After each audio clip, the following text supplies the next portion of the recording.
Some breaking news for you. Within the last half hour, the U.S. Supreme Court released its new docket for 2023. These are the cases the court has decided to take up during the rest of their term, which ends in June. The court rejected more than 60 of the pending applications for appeal. But among the cases they've agreed to hear, Pulsifier versus the United States. This is a case challenging the 2018 First Step Act. That's a law that allows drug offenders to take time off their sentences if they complete drug rehab. The second case involves the Consumer Financial Protection Bureau. This is an agency that's been under fire from conservatives who claim it has too much authority to go after big business. Critics have sued targeting the agency's funding, saying the money should come from Congress and not the Federal Reserve. To provide insight on what the court will hear, we welcome constitutional attorney Andrew Lieb. Andrew, thank you as always for coming on the show. You have seen this list. What's your impression?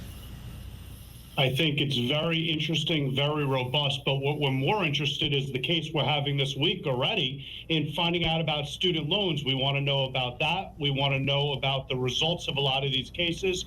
But back to the two new ones, does Consumer Financial Protections Bureau even have funding? Does it have no money? If you pull the rug out from under it, it doesn't exist.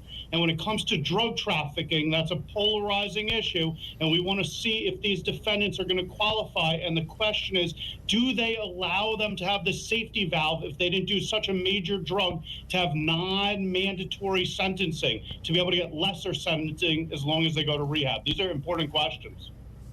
Andrew, of the cases on the Supreme Court's quarter list, which one will get the most attention in your opinion? Of the new ones that came out, CFPB is the bigger one of the two. But the one we all want to know about, everyone's talking about, all the attention's about, is student loans. Everyone wants to know what's going to happen with student loans. Are we getting the $10,000 back, the $20,000 back for Pell Grants?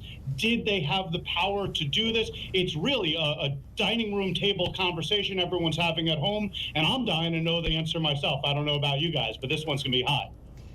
Yeah, I think people are very interested in finding out about that. But this current term so far has also been busy. In the coming months, we can expect some big decisions as well. In the fall, the court heard 2 cases on affirmative action. Do you know when we can expect a decision in those cases, and what outcome do you expect there? Yeah, those 2 cases on affirmative action are really important. Affirmative action, though, we all think means to make a right of a wrong, but that's not what these cases are about. In fact, Supreme Court precedent previously told us it's about creating a more robust educational exchange. It's not trying to help people from a disadvantaged franchise in a woke way. It's to make it a better conversation for everyone in education. We're going to expect these results coming at the summertime. That's when you get these types of results. June, July, stuff like that. But these affirmative action cases are going to go beyond education. They're going to talk about DEI everywhere, and we're going to find out what the limits are about creating a more integrated workforce as well as an educational front from that case. And Andrew, the court also heard 2 major cases on how federal elections are conducted in the future. Both involved congressional redistricting maps in North Carolina and Alabama. What impact will these decisions have on how these states conduct elections? Oh, you know, this is the name of the game for years and years and years. Can you gerrymander? How does this work? And who gets the final say about this stuff?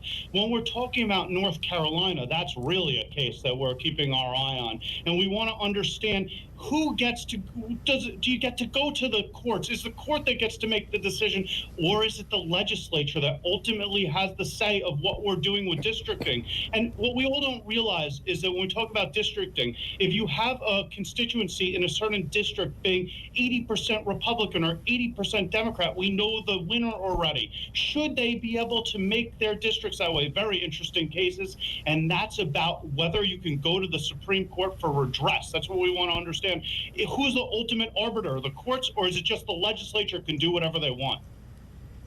All right, constitutional attorney Andrew Lieb, thank you so much for joining us this morning. Thank you.